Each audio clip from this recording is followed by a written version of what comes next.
होली और होलिका दहन की कहानी। होलिका दहन की शुरुआत क्यों हुई? प्रिय मित्रों, प्राचीन पर्वों की यही सुंदरता है कि इनके पीछे छुपे पौराणिक राज हमें आकर्षित करते हैं। आइए जानें होलिका दहन का अर्थ क्या है और इसका असली इतिहास क्या है। होलिका दहन का पर्व संदेश देता है कि ईश्वर अपने अनन्य भक्तों की रक्षा के लिए सदा उपस्थित रहते हैं। हिंदुओं के लिए होली का पौराणिक महत्व भी है। इस त्योहार को लेकर सबसे प्रचलित है प्रहलाद, होलिका और हिरण्यकश्यप की कहानी। लेकिन होली की केवल यही नहीं बल्कि और भी कई कहानियां प्रचलित है।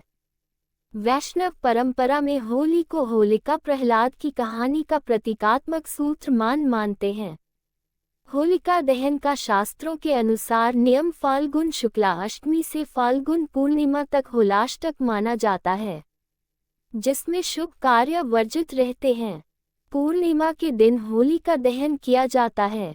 होलिका दहन की पौराणिक कथा पुराणों के अनुसार दानव राज हिरण्यकश्यप ने जब देखा कि उसका पुत्र प्रहलाद सिवाय विष्णु भगवान के किसी अन्य को नहीं भजता, तो वह क्रोधित हो उठा और अंततः उसने अपनी बहन होलिका को आदेश दिया कि वह प्रहलाद को गोद में लेकर अग्नि में बैठ जाए, क्योंकि होलिका को वरदान प्राप्त था कि उसे अग्नि नुकसान नहीं पहुंचा सकती।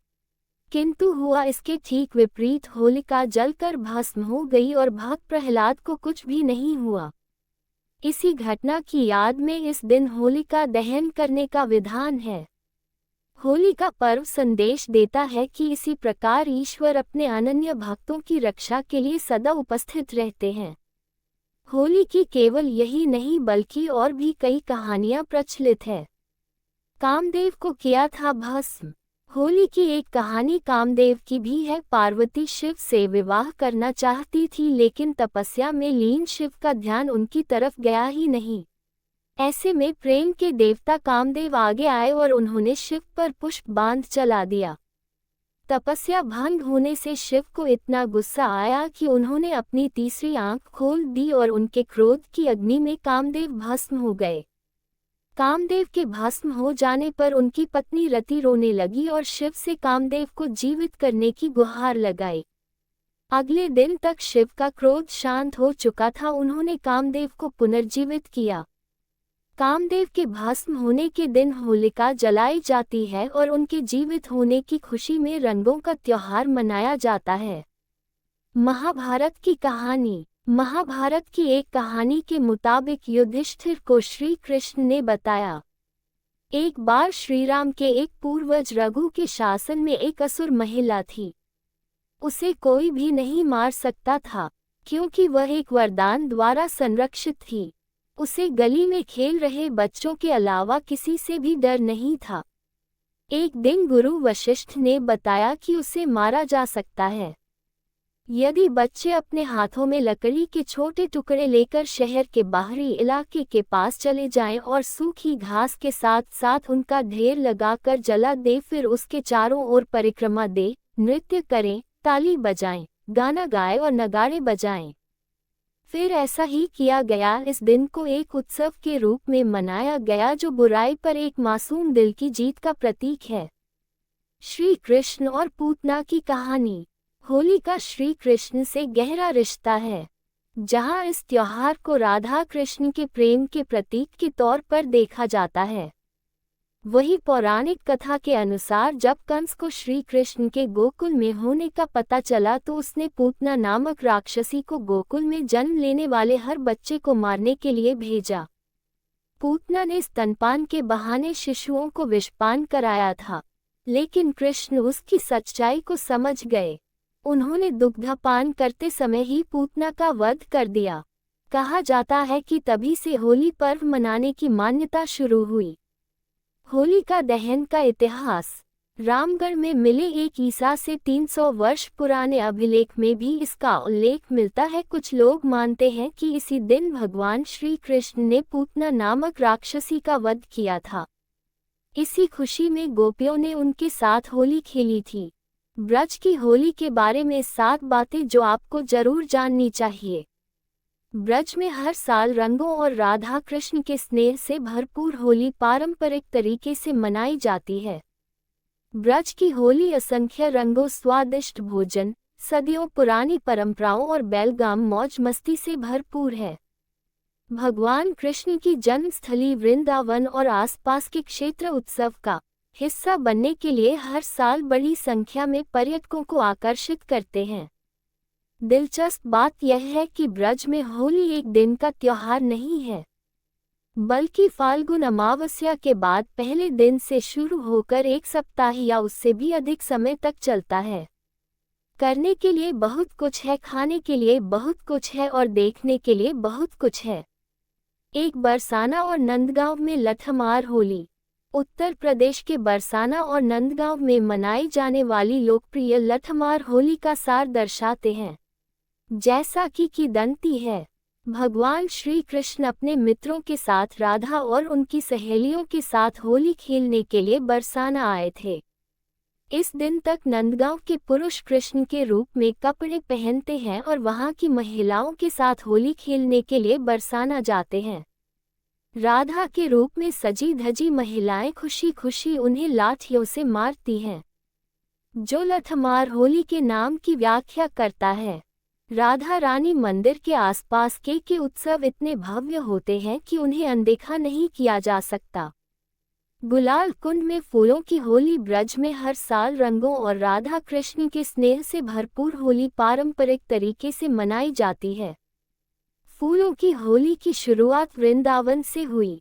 होली के समय गोवर्धन पर्वत के पास गुलाल कुंड रास लीला का गवाह बनता है।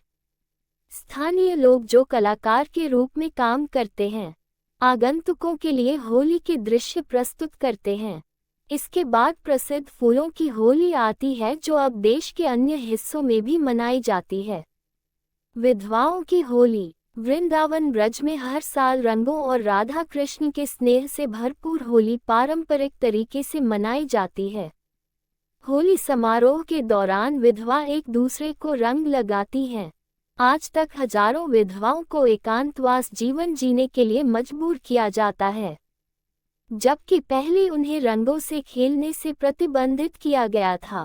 हाल ही में विधवाओं ने इस परंपरा को तोड़ दिया है। वर्षों से अपने साथ जुड़े सामाजिक कलंक को दूर करते हुए महिलाएं अभी भी सफेद साड़ी पहने हुए इस जीवंत त्योहार को चिन्हित करने के लिए एक दूसरे के चेहरे पर रंग लगाती हैं। वृंदावन का बांके बिहारी मंदिर।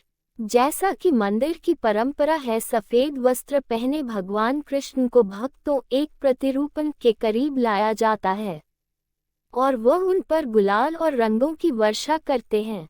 पुजारी भी ऐसा ही करते हैं और परिसर में सभी पर रंग और फूल फेंकते हैं। भजनों की तेज आवाज से वातावरण गूंज उठता है और भक्तों को आध्यात्मिक समाधि में जाते देखा जा सकता है। यह उत्सव का प्रभाव है। मथुरा होली जुलूस। वृंदावन में होली उत्सव समाप्त होने के बाद मथुरा की सड़कों पर एक रंगारंग जुलूस निकलता है। विश्राम घाट से शुरू होकर जुलूस होली गेट पर रुकती है। रास्ते में दो स्थलों के बीच त्योहार के विभिन्न रंगों का सबसे अच्छा आनंद लिया जा सकता है।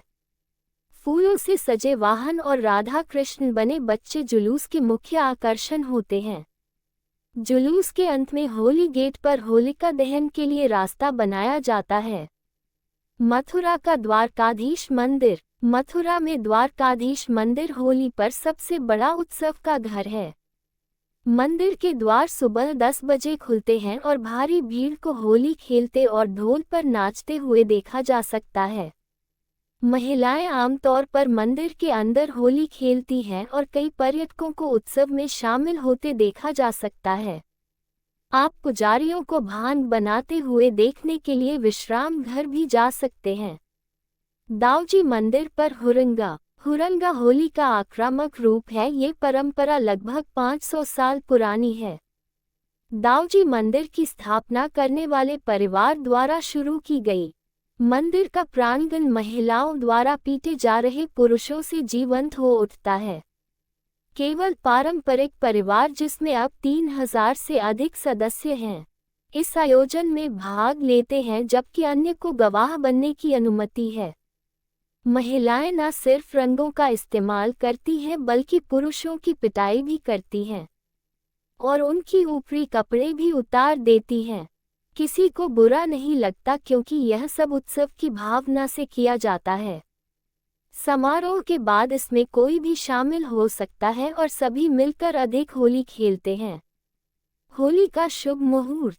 हिंदू धर्म में होली का त्योहार सबसे जीवंत और हर्ष उल्लास से भरा होता है। पूरे देश में होली का त्योहार उल्लास के साथ मनाया जाता है। पश्चिम बंगाल, असम के साथ साथ त्रिपुरा में रंगों के इस त्योहार को डोल जात्रा या बसंत उत्सव के रूप में मनाया जाता है। अंत में आप सभी को होली ढेर सारी शुभकामनाएं मित्रों।